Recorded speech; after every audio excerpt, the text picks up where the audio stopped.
எல்லாருக்கும் வணக்கம்.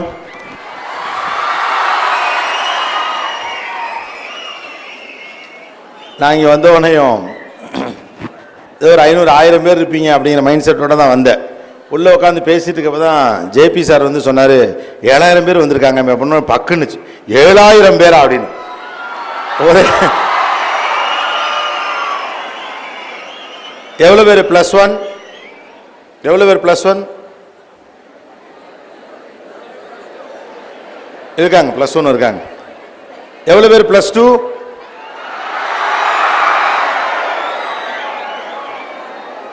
ஓகே, இப்போ மேக்ஸிமம் இஸ் +2.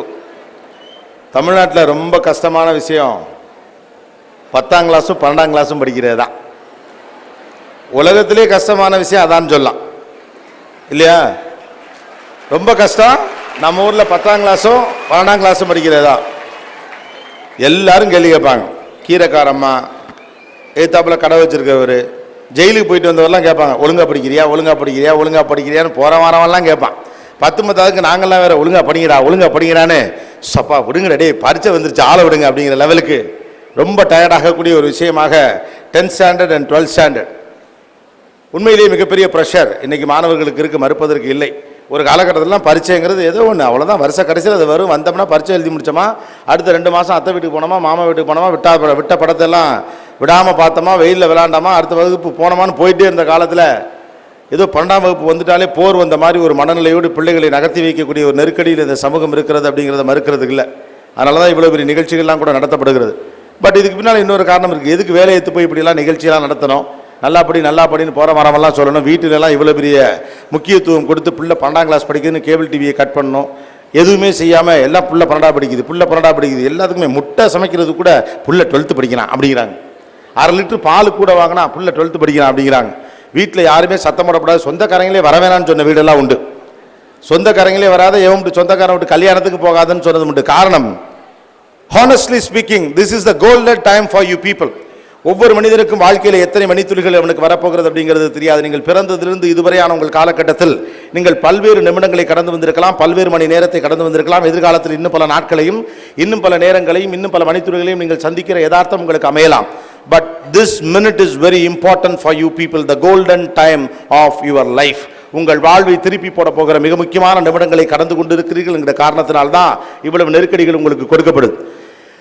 ஆம்புலன்ஸில் போகிறப்ப ஒரு விஷயம் சொல்லுவாங்க, அந்த கோல்டன் டைம், அந்த டிராவல் பண்ணக்கூடிய நேரத்தை ஒரு கோல்டன் டைம் சொல்லுவாங்க. அடிபட்ட நேரத்திலிருந்து அந்த ஆஸ்பத்திரிக்கு அழைத்து போகக்கூடிய அந்த காலகட்டம், அந்த குறிப்பிட்ட காலகட்டத்தில் ரொம்ப ஃபாஸ்ட்டாக இயங்கினா அந்த உயிரை காப்பாற்றலாம், அந்த கோல்டன் டைம் அப்படின்னு சொல்லுவாங்க.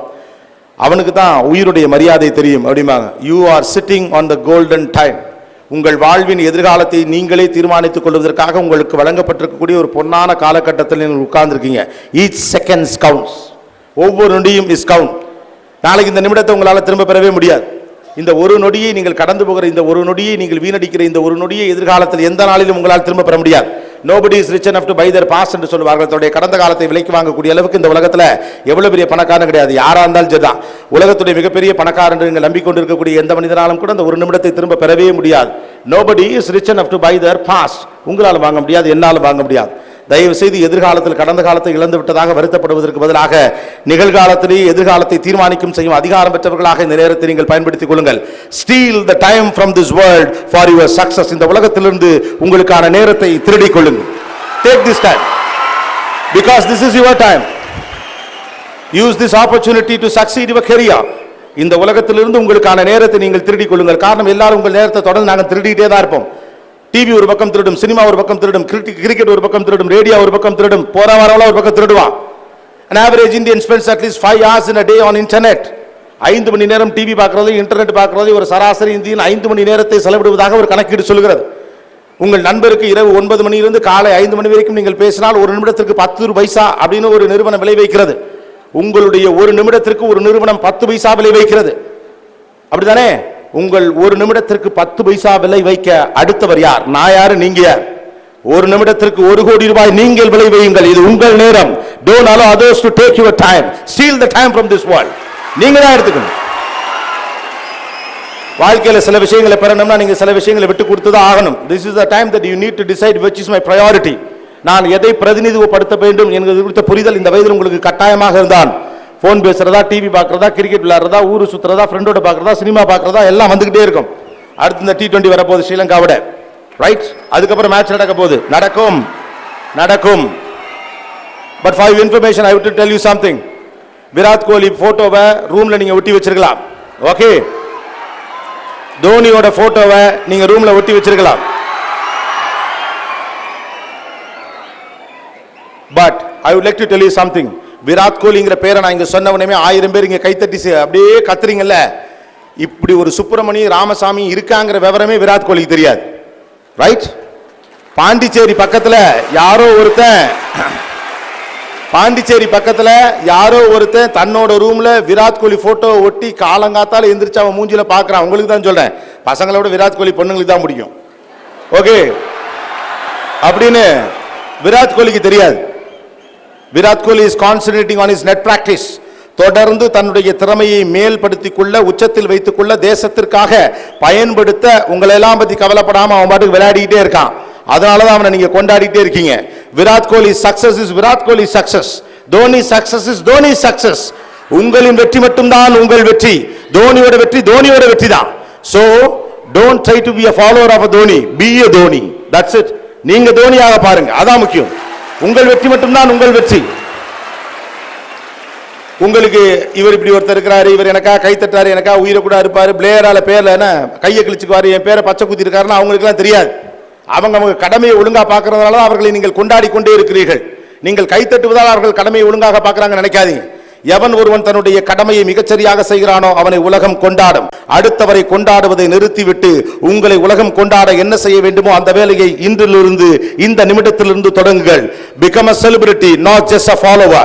Be a star, don't just be a follower. நட்சத்திரமாக நீங்கள் மின்னுங்கள். This is your world. As I told you, guys are sitting on a golden time. Each and every second counts. நீங்கள் முடிவெடுங்கள். இந்த ஒரு நிமிடம் என்னவென்று முடிவெடுங்கள். நாளைக்கு உங்கள் ஒரு நிமிடத்திற்கு விலை வைக்கப்படும். உங்களுக்கு இன்றைக்கு ஒரு நிமிடத்திற்கு 10 பைசா விலை வைக்கப்படுகிறது. சில நேரங்கள் இது இலவசமாக விலை வைக்கப்படுகிறது. நீங்கள் செலவழிக்கக்கூடிய ஒவ்வொரு நிமிடமும் பணம், பொருள், அந்தஸ்து, சமூகம் எல்லாம் இருக்கிறது. உங்கள் நிமிடத்திற்கு நீங்கள் விளைவிக்கிறீர்களா, மற்றவர்கள் விளைவிக்கட்டுமா? நீங்கள் முடிவு செய்து கொள்ளுங்கள். இந்த அரை மணி நேரத்தின் விலை என்ன என்பது எதிர்காலத்தில் உங்களுக்கு தெரியலாம். உயர உயர பறந்து கொண்டே ஒரு நிமிடம் கூட ஓய்வில்லாமல் இன்றைக்கும் உழைத்துக் கொண்டிருக்கக்கூடிய பல்வேறு மனிதர்களுடைய நேரத்தின் விலை என்பது அவர்களுக்கு தெரியும். உங்கள் நேரத்தின் விலை என்ன என்பதை நீங்கள் இன்னைக்கு தான் புரிஞ்சுக்கணும். So don't allow others to steal your time, steal the time from this world for you people. அடுத்தவர்கள் சொல்லித்தான் செய்யணுங்கிற அவசியம்லாம் கிடையாது. You are grown adult. வளர்ந்து இருக்கக்கூடிய, உலக அரசியல் பேசக்கூடிய, சினிமா பேசக்கூடிய, உலகத்தின் இத்தியாதி விஷயங்களை மிக அளவிற்கு பேசக்கூடிய வயசு உங்களுக்கு இருக்கு. So ஆட்டு மந்தைகளை போல உங்களை அடித்து துரத்த வேண்டும் என்ற எந்த அவசியமும் கிடையாது. But I would like to tell you something, the priority. What is my priority? For that you need to fix a bigger purpose. எவன் ஒருவன்ட்ட பெரிய பர்பஸ் இருக்குதோ அவன்கிட்ட நல்ல ப்ரையாரிட்டி இருக்கும். நான் படிக்கிறதுக்கு என்ன காரணம் இருக்குங்கிறதா இன்னைக்கு மிக முக்கியமான கேள்வி. படிக்கிறதுக்கு நம்ம ஏதாவது காரணம் வச்சிருக்கோமா? இந்த சமூகம் படிக்கிறதுக்கு பல்வேறு விதமான காரணங்களை வச்சிருக்கு. படிச்ச பிள்ளைக்கு மாப்பிள்ளை கிடைக்கிறதுக்காக கூட படிக்க சொல்றாங்க. படிச்சா நல்ல இடத்துல பொண்ணு எடுக்கலாம்ங்கிறத படிக்க சொல்றாங்க. படிக்க சொல்றதுக்கு இந்த உலகம் பல்வேறு காரணங்களை வைத்திருக்கிறது. அது 7000 சம்பளம் என்று வைத்திருக்கிறது, எதிர்த்து வீட்டுக்காரனை தோற்கடிப்பதாக வைத்திருக்கிறது, அத்தை மகளை மனமுடிப்பதாக வைத்திருக்கிறது, அவமானங்களிலிருந்து நாம் மீண்டு கொள்வதாக இருக்கிறது, அமெரிக்காவில் ஆன் சைட் போவதாக இருக்கிறது, பணக்காரனாக மாறிக்கொள்வதாக இருக்கிறது, கார் வாங்குவதாக இருக்கிறது. இதெல்லாம் உலகம் படிப்பதற்காக சொல்லப்படக்கூடிய காரணம். படிக்கிற நீங்கள் படிப்பதற்கு என்ன காரணம் வைத்திருக்கிறீர்கள் என்பதை பொறுத்து தான் வாழ்க்கை அற்றிய போகிறது. Do you fix your purpose so far? 1190 purpose எல்லாம் நான் கேட்கல, அதெல்லாம் வச்சுக்கோங்க. அதை பத்தி எனக்கு ஒப்பீனியன் கிடையாது. 1190, 1199 முடிஞ்சா 1250 எடுங்க. அடுத்த வருஷம் நான் 1300 எடுத்துருவாங்க நினைக்கிறேன். அதெல்லாம் எடுத்துக்கோங்க. But what is a purpose? ஏன் படிக்கணும்? ஏன் ஜெயிக்கணும்? ஏன் மார்க் எடுக்கணும்? ஏன் பெரிய இடத்துக்கு போகணும்? பெரிய ஆண்டர்பிரனர் ஆகணும்? பெரிய வல்லுநர் ஆகணும்? why? Do you have a bigger purpose with you? நீங்கள் அடுத்தவரின் கனவுக்கு வாழுகிற வரைக்கும் உங்களுக்கு எந்த சுகமும் கிடையாது. சொந்த கனவுக்கு வாழுகிறவன் தான் உழைப்பான். அடுத்தவன் கனவுக்காக வாழுகிறவனுக்கு வலிக்கும். அப்பா சொல்றதுக்காக படிச்சா வலிக்கும், என் ஆசைகளுக்காக படிச்சா தான் இனிக்கும். உங்களுக்கு என்று ஒரு ஆசை உருவாக்குங்கள். Education is the greatest opportunity for you people to give to society development. இந்த சமூகத்தை ஒருபடி நகர்த்துவதற்காக உங்கள் கையில் கொடுக்கப்படக்கூடிய மிகப்பெரிய வாய்ப்பின் பெயர் கல்வி.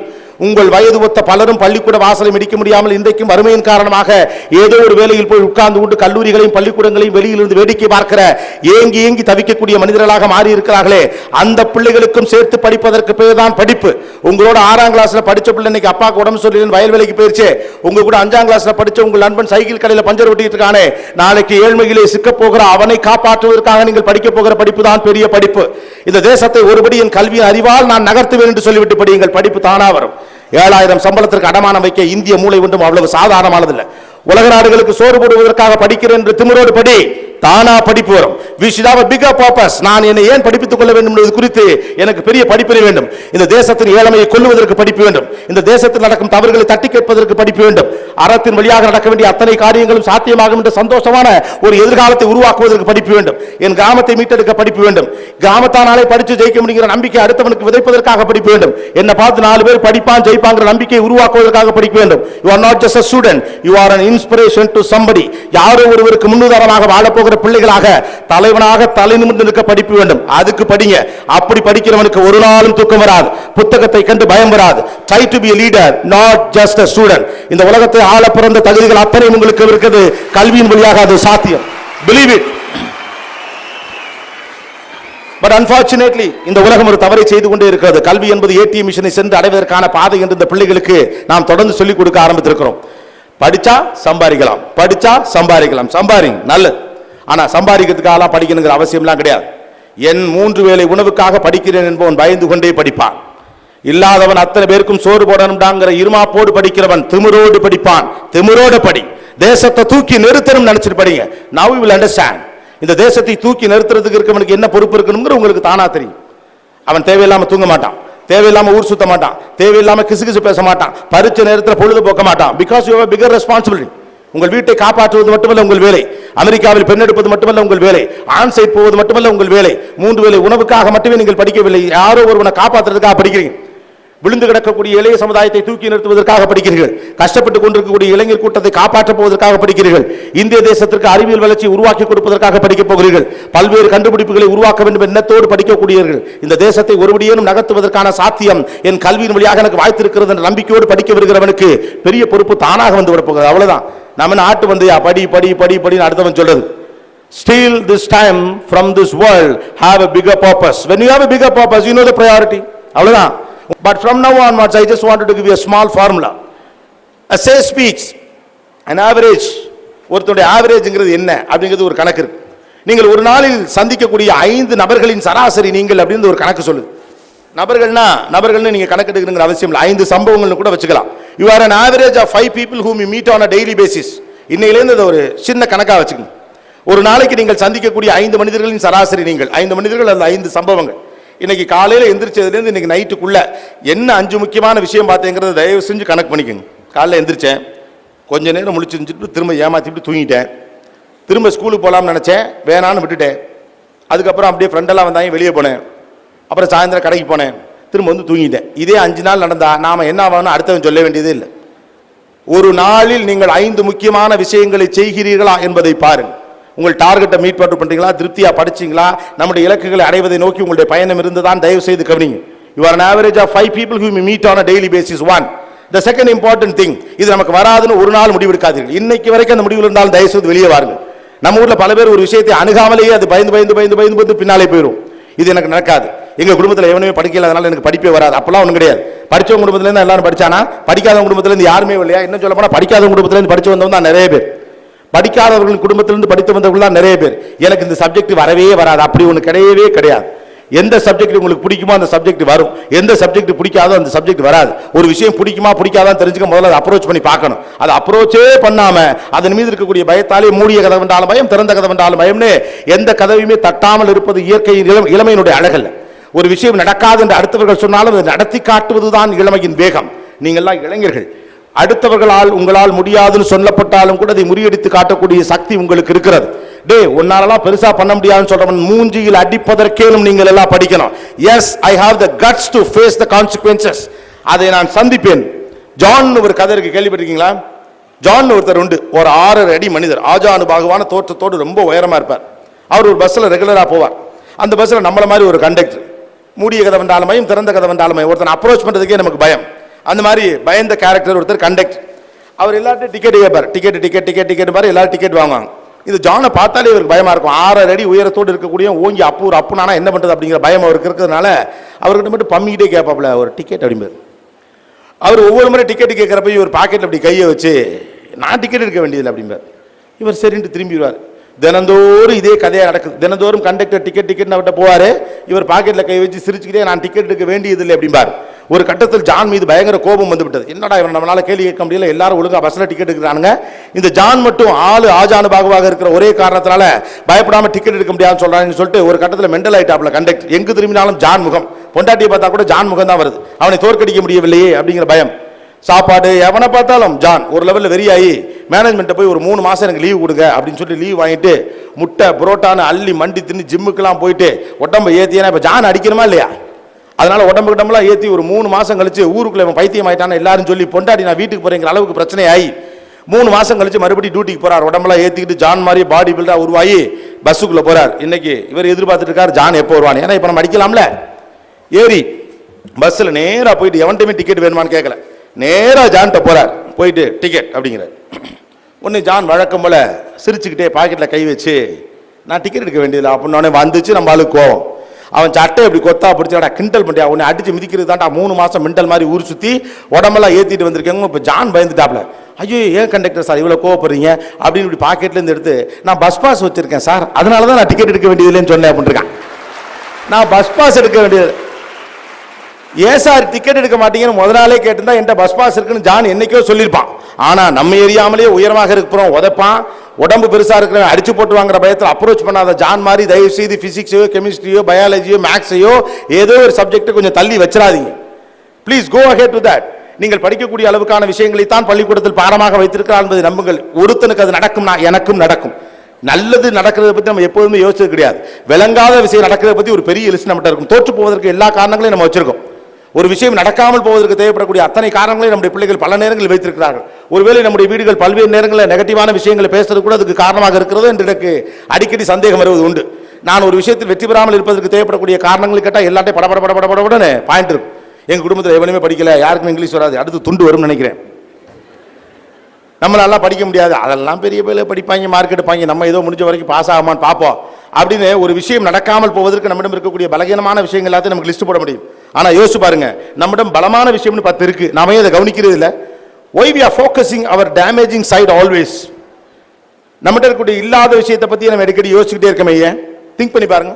நம்மள ஒண்ணுமே இல்லை. என்ன வாழ்க்கையில் வெற்றி பெறுவதற்கு தேவை என்று 1000 விஷயம் இருக்கலாம், அதுல 10 விஷயம் நம்மகிட்ட இல்லாமலா போச்சு.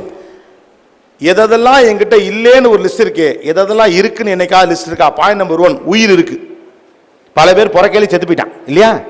சில பேர் 1 வருஷத்துல செத்து போயிட்டான், சில பேர் ஆக்சிடென்ட்ல செத்து போயிட்டான், சில பேர் நோய் வந்து செத்து போயிட்டான். நம்மலாம் உயிரோட இருக்கும். பெரிய விஷயம். வாழ்க்கையில் ஜெயிக்கிறதுக்கு முதல்ல உயிர் இருக்கணும். நம்ம இருந்தால் தானே ஜெயிக்க முடியும். முதல்ல உயிர் இருக்கு. உயிர் இருக்கிறவங்க எல்லாருமே ஜெயிக்கலாம். ஆனா நாம் என்ன நினைச்சுக்கிறோம்னா எதெல்லாம் இல்லைன்னு ஒரு லிஸ்ட் வச்சுக்கலாம். we need to learn something from our family. நம்முடைய குடும்பங்களிலிருந்து நாம் ஒரு விஷயத்தை கற்றுக்கொள்ளணும். குறிப்பா அப்பாக்களிடமிருந்து. நம் தந்தைகளுடைய பொருளாதாரம் அவருடைய வாழ்க்கை சூழ்நிலையோடு ஒப்பிட்டு பார்க்கிற போது நம்மளை இவ்வளவு தூரம் அவங்க படிக்க வைக்கணுங்கிற அவசியமே இல்லை.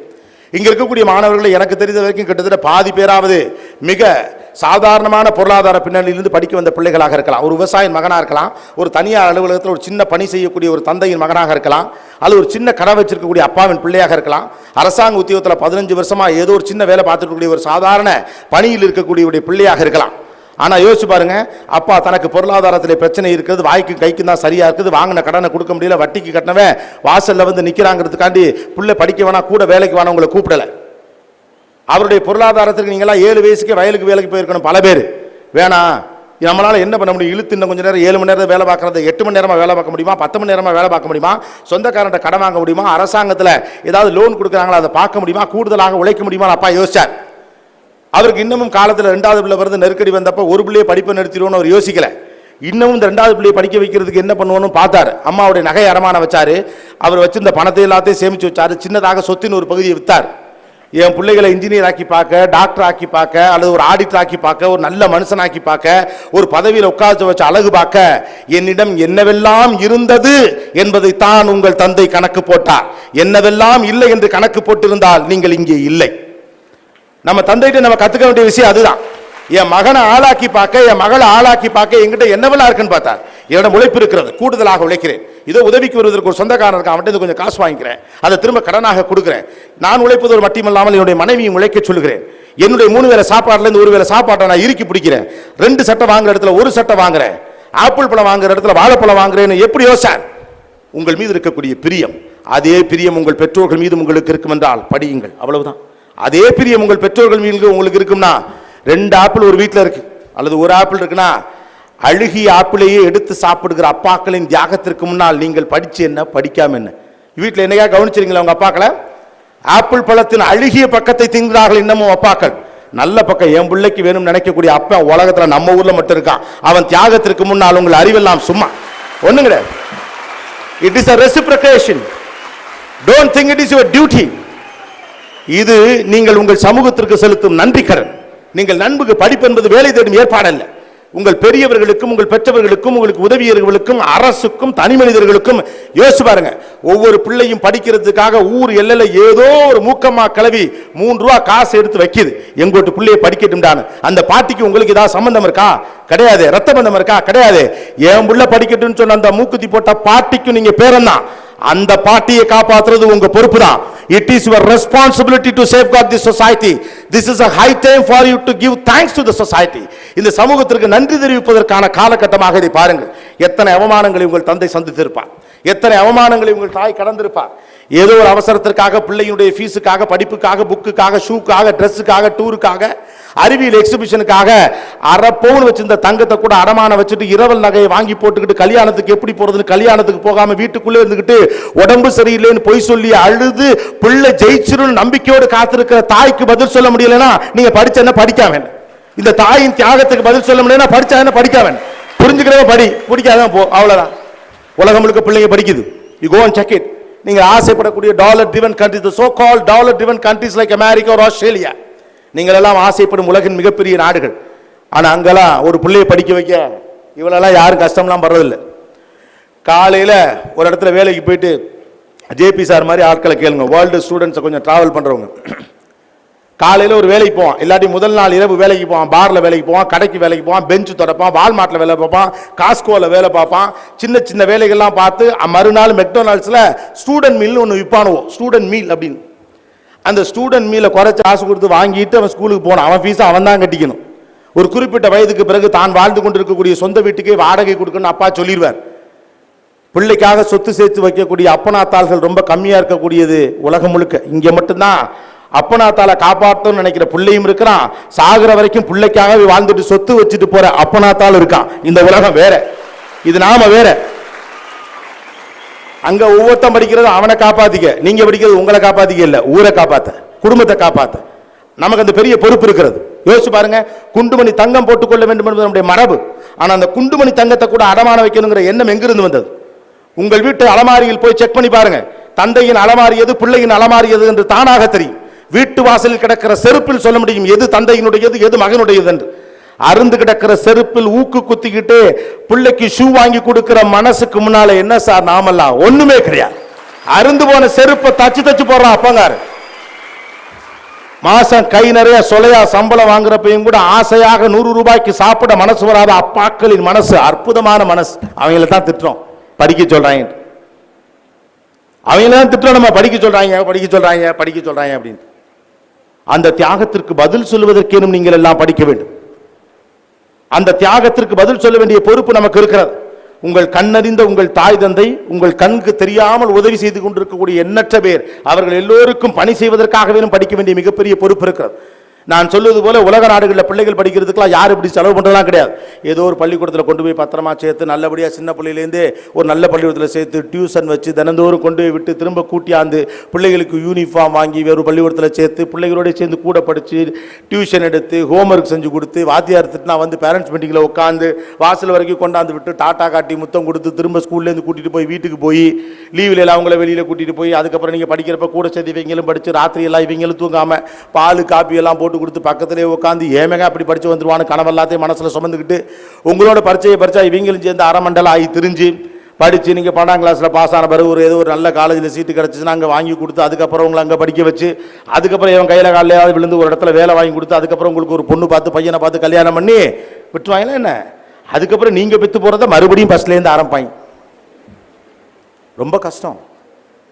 கூட படிக்கக்கூடிய நண்பனே உங்கள் எண்ணத்திற்கு விரோதமாக செயல்படுகிற போது கோபம் வந்து விடுகிறது. எத்தனை முறை நாம் அவர்களுடைய எண்ணங்களுக்கு விரோதமாக செயல்பட்டு இருப்போம். எத்தனை முறை அவர்களுடைய எண்ணங்களுக்கு விரோதமாக நம்முடைய பணிகள் இருந்திருக்கும்.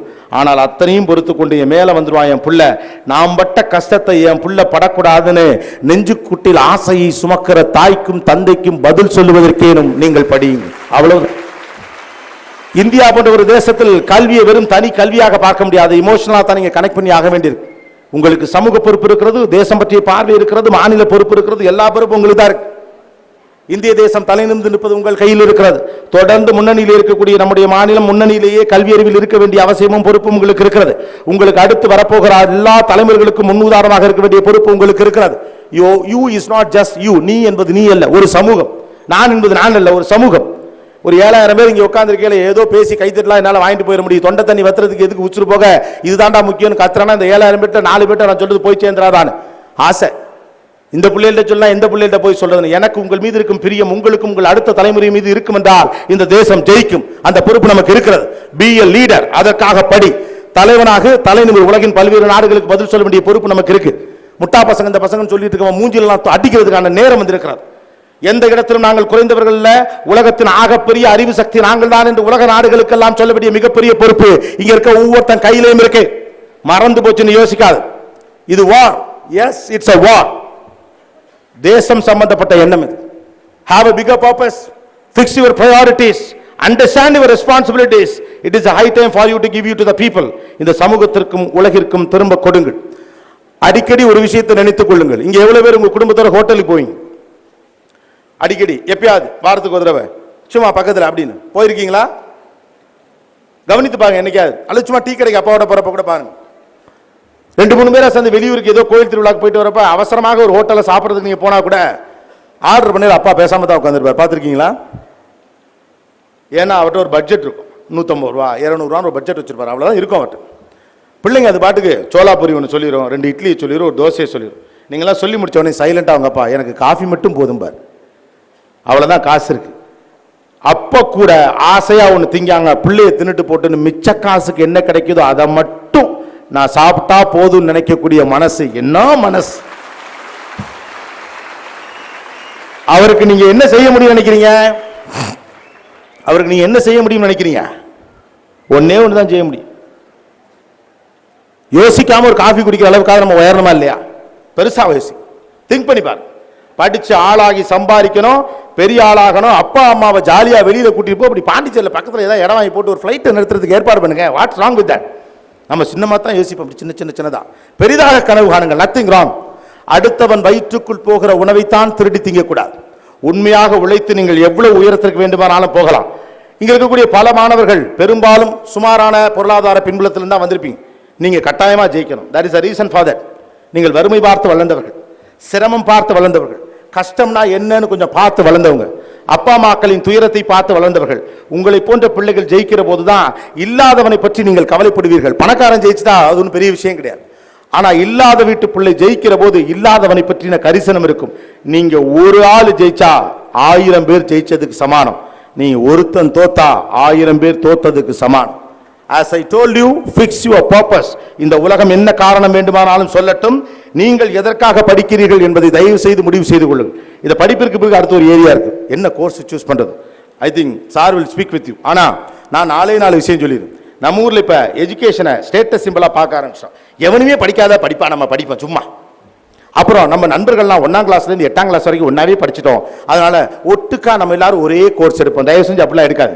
உங்களுக்கு இருக்கக்கூடிய ஸ்ட்ரென்த், உங்களுடைய பலம் பலவீனம், உங்களுக்கு எதன் மீதான ஆர்வம், அப்புறம் எதன் மீதான சாத்தியக்கூறுகள் அதிகம் இருக்கு, இந்த விஷயங்களை தயவு செஞ்சு கன்சிடர் பண்ணி உங்க கோர்சஸை சூஸ் பண்ணுங்க. சும்மா ஃபேண்டஸியா ஒரு கோர்ஸை சூஸ் பண்ணி யாருமே படிக்காத நான் படிக்கிறேங்கிற மாதிரி பொத்தாம் பொதுவாக நீங்கள் வாழ்க்கையை முடிச்சிட முடியாது. And other one I would like to insist you, 12வது வகுப்புங்கிறது 12வது வகுப்பு கிடையாது.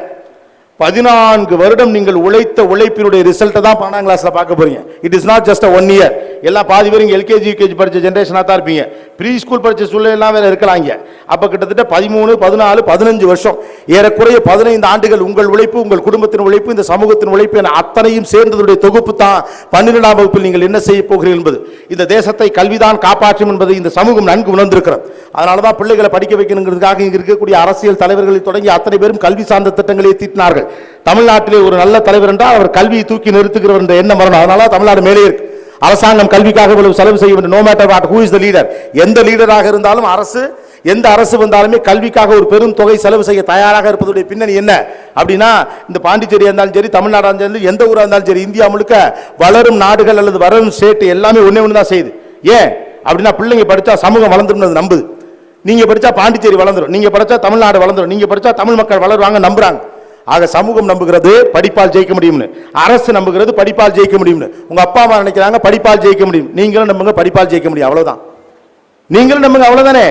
நம்புறவன் தான் ஜெயிக்க போறான். எனக்கு பிரச்சனையா இருக்கு, என்னால இதை ஹேண்டில் பண்ண முடியாதெல்லாம் ஒரு நாள் நினைக்காது. நம்மளால இது செய்ய முடியுமா, செய்ய முடியாது, டோன்ட் கேர் அபவுட் இட். அடுத்தவனால் செய்ய முடியும் என்றால் என்னாலும் செய்ய முடியும், அடுத்தவனால் செய்ய முடியாது என்றால் அப்போதும் என்னால் செய்ய முடியும், அவ்வளவுதான். அடுத்தவனால் செய்ய முடிந்தாலும் செய்ய முடியும், செய்ய முடியாவிட்டாலும் செய்ய முடியும். Because everybody is unique. நீங்கள் இன்னொரு மாதிரியானவர் அல்ல, நீங்கள் தனித்திறன் பெற்றவர். உங்கள் தனித்திறன் வழியாக உங்களுடைய சவால்களை சந்திப்பதற்கான எல்லா தகுதியும் உங்களுக்கு இருக்கிறது. இனி புத்தகத்தை திறக்கிற போதெல்லாம் தேசம் பற்றிய சிந்தனை வரட்டும். இனி புத்தகத்தை திறக்கிற போதெல்லாம் தந்தை விட்ட அவமானம் ஞாபகத்திற்கு வரட்டும். இனி புத்தகத்தை திறக்கிற போதெல்லாம் ஏழ்மையில் விழுந்து கிடக்கக்கூடிய உங்கள் உறவுகள் ஞாபகத்திற்கு வரட்டும். இனி புத்தகத்தை திறக்கிற போதெல்லாம் உங்கள் தாயின் கடமை ஞாபகத்திற்கு வரட்டும். இனி புத்தகத்தை திறக்கிற போதெல்லாம் இந்திய தேசத்தை தூக்கி நிறுத்த வேண்டும் என்ற வெறி நம்ம கண் முன்னால் வரட்டும். சந்தன காற்று நம் ஜன்னலில் வீசட்டும், சரித்திரம் நாளை நம் சாதனை பேசட்டும். நன்றி, வணக்கம்.